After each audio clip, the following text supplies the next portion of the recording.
do tipo inteiro. Bom, em Java, então sempre orientado. Pois é, mas nem toda linguagem tem esse conceito. A estrutura do tipo inteiro em C.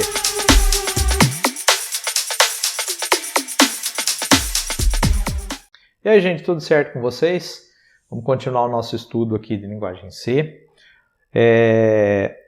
Nós vamos ver nessa aula testes e condições. Eu tive que dividir ela em 4 partes para que a gente possa ter aí dentro de um tempo razoável para o vídeo não ficar muito longo, tá ok?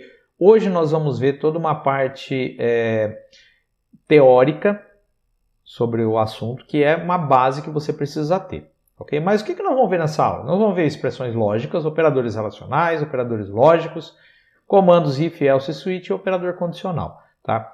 Esse é o assunto dessa aula. Vamos dividir em 4 partes para ficar mais tranquilo. Hoje nós vamos ver uma parte teórica, tá? Que é necessário. Essa lição 4, então, nós vamos ver a lógica e seus componentes de um modo geral e vamos ver as instruções lógicas, os comandos que usam lógica, tá? Não vai ser exaustivo, a gente não vai ver todos, porque nós vamos ver nessa aula como um todo o desvio de código, que são comandos que desviam o código. Na próxima aula nós vamos ver os loops e aí sim a gente vai entender o que faz a computação ser o que ela é, tá? Porque não só programas lineares são necessários, você tem aí uma série de programas que fazem coisas mais interessantes que simplesmente ficar uma linha depois do outro, como a gente vem fazendo, né? São programas simples. Bom, expressões lógicas, né? Antes da gente ir para o código, nós temos que compreender as bases da lógica computacional, tá? Como é que a linguagem C representa valores booleanos, né? Verdadeiro ou falso, vocês vão ver que isso se dá num número inteiro, a gente tem que entender como que isso funciona. Além disso, a gente vai entender também as operações lógicas e ou e não. Bom, valores booleanos. Os valores booleanos são aqueles valores que são representados por verdadeiro ou falso. Booleanos ele recebe o nome esse nome por causa de uma pessoa, né, o Boole, que foi o primeiro a sistematizar isso, então aí foi dado o nome de booleano para valores lógicos, certo? Os valores lógicos são verdadeiro e falso. Várias linguagens elas dão suporte para verdadeiro ou falso com os comandos, com as palavras true e false, mas a linguagem C não faz isso. Você já deve ser familiarizado, né, com verdadeiro ou falso, você já deve ter feito aí provas que você tinha que coloca verdadeiro ou falso, e aí você utilizava, né, esses valores. Na linguagem C, nós representamos valores booleanos com números inteiros, sendo que dentro do número é avaliado o conteúdo.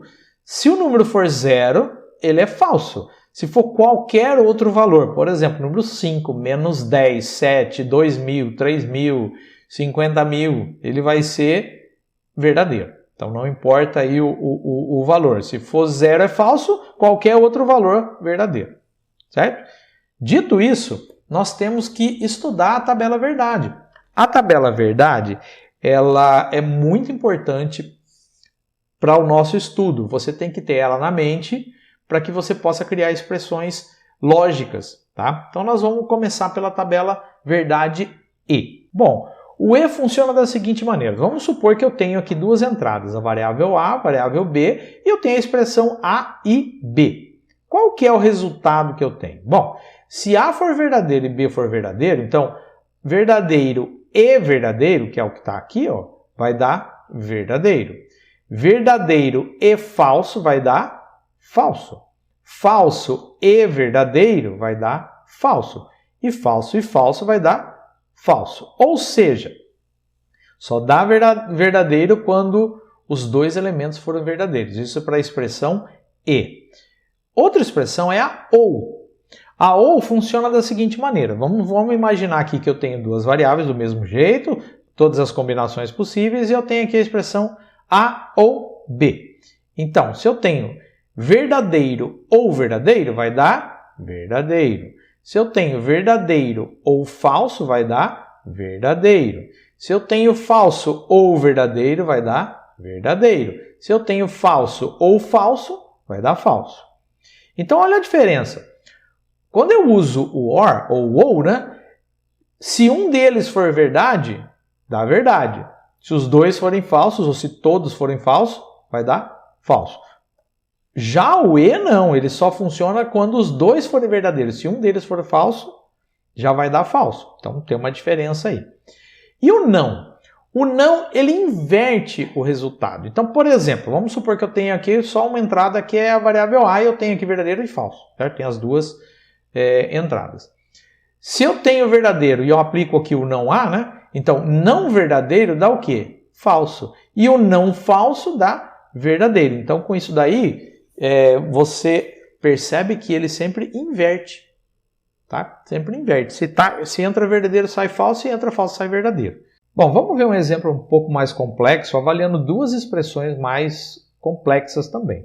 A primeira delas é A e B entre parênteses, ou seja, eu vou executar isso primeiro, ou C. E aí vamos ver o resultado para várias opções. Vamos supor que A, B e C sejam verdadeiros. Então, verdadeiro e verdadeiro vai dar verdadeiro. Verdadeiro ou verdadeiro dá verdadeiro. Vamos analisar agora A verdadeiro, B falso, C verdadeiro. Então, verdadeiro e falso dá falso. Falso ou verdadeiro dá verdadeiro.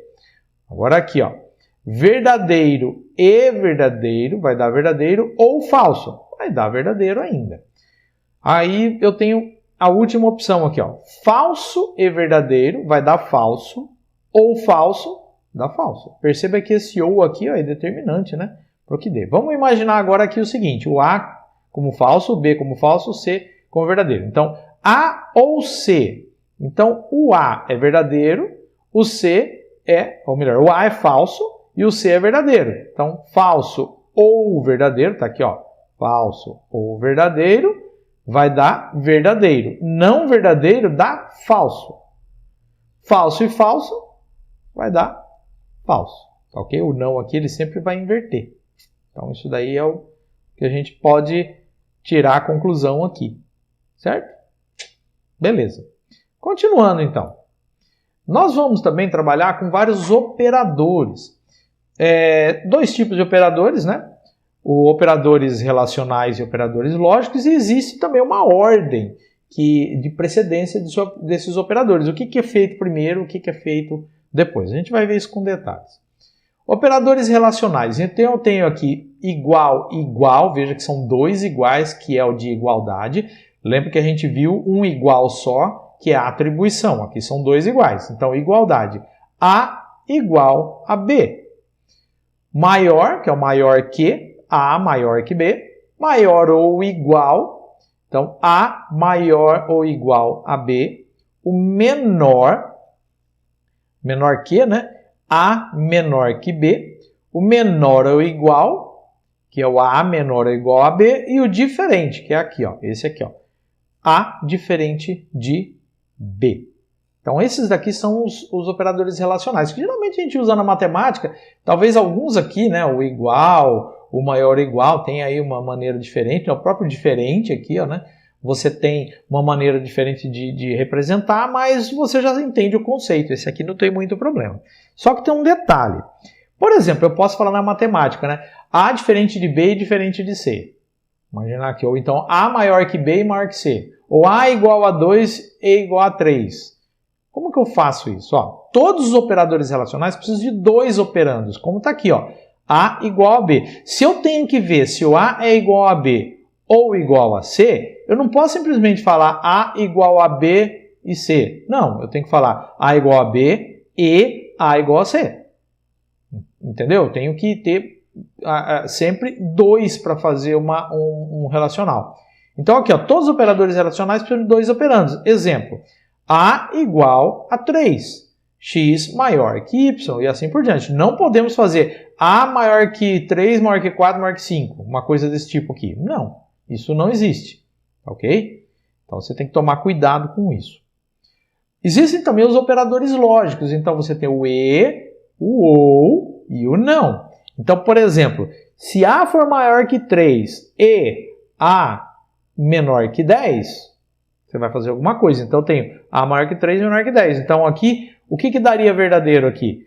Se for maior que 3, então 4 é maior que 3? É. Ele é menor que 10? Então verdadeiro e verdadeiro. Entendeu? Imagina o número 15. O número 15 é maior que 3? Verdadeiro. Ele é menor que 10? Falso. Não entra. Tá? Deu falso aqui. Então, essa é uma maneira de representar. O ou. Então, imagina que eu tenho aqui, ó, x igual a 1 ou igual a 2. Na matemática eu posso falar assim, aqui não. X é igual a 1 ou x igual a 2. Então, se ele for 1 ou 2, ele vai funcionar. Se o x for igual a 3, ele não entra. O não. Se não, x maior ou igual a 3. Então, vamos supor que eu tenho o número 4. O 4 é maior ou igual a 3? Sim. Mas eu estou negando ele aqui, vai dar falso. Tá? Então, expressões assim com não ficam meio esquisitas. A gente geralmente nem usa muito você fazer esse tipo de coisa. Mas aqui é uma representação. Você tem o operador não. Veja aqui, ó, só voltando um pouquinho, o não igual. Tá vendo que tem uma lógica por que o diferente é assim? Ó, não igual. Então eu tenho aqui o não. Continuando.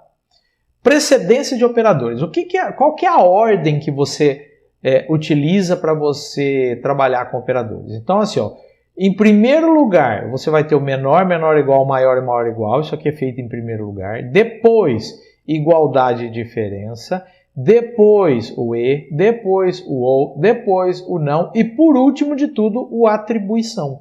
Então, tudo isso daqui é executado antes. Tá?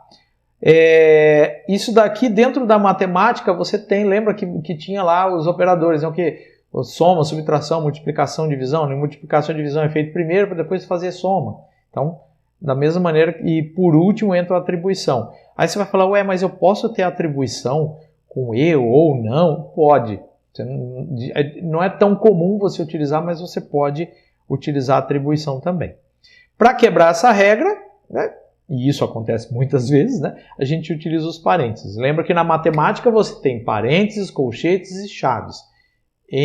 Na computação você tem parênteses, parênteses, parênteses, um dentro do outro, para dentro primeiro o mais interno, depois o mais externo. Isso aí é uma regra que a gente tem que seguir. Bom, nós vamos terminar a parte 1, que é a parte teórica por aqui. Se você tem dúvida, usa o comentário para a gente tirar essa dúvida, tá? É muito importante sanar essas dúvidas. Eu sei que essa parte teórica é chata e gera muita dúvida. Então, comenta aí no comentário do vídeo as suas dúvidas, interage comigo que a gente vai sanando cada uma delas, tá ok? Na próxima aula nós vamos continuar esse assunto. Até lá!